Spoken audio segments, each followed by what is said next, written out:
கர்த்தருக்கு ஸ்தோத்திரம். சங்கீதம் 5. கர்த்தாவே, என் வார்த்தைகளுக்கு செவிகொடும், என் தியானத்தை கவனியும். நான் உம்மிடத்தில் விண்ணப்பம் பண்ணுவேன். என் ராஜாவே, என் தேவனே, என் வேண்டுதலின் சத்தத்தை கேட்டருளும். கர்த்தாவே, காலையிலே என் சத்தத்தை கேட்டருளுவீர். காலையிலே உமக்கு நேரே வந்து ஆயத்தமாகி காத்திருப்பேன். நீர் துன்மார்க்கத்தில் பிரியப்படுகிற தேவன் அல்ல. தீமை உம்மிடத்தில் சேர்வதில்லை. வீம்புக்காரர் உம்முடைய கண்களுக்கு முன்பாக நிலை நிற்க மாட்டார்கள்.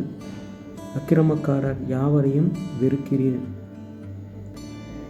பொய் பேசுகிறவர்களை அழிப்பீர். இரத்த பிரியனையும் சூதுள்ள மனுஷனையும் கர்த்தர் அருவருக்கிறார்.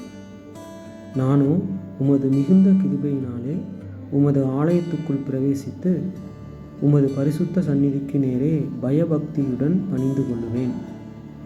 கர்த்தாவே, என் சத்துருக்களின் நிமித்தம் என்னை உம்முடைய நீதியிலே நடத்தி எனக்கு முன்பாக உம்முடைய வழியை செவ்வைப்படுத்தும். அவர்கள் வாயில் உண்மை இல்லை. அவர்கள் உள்ளம் கேடுபாடுள்ளது. அவர்கள் தொண்டை திறக்கப்பட்ட பிரேத குழி.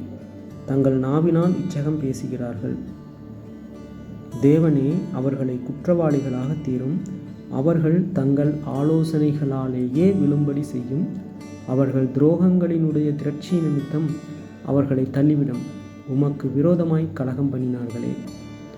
உம்மை நம்புகிறவர்கள் யாவரும் சந்தோஷித்து எந்நாளும் கம்பீரிப்பார்களாக. நீர் அவர்களை காப்பாற்றுவீர்.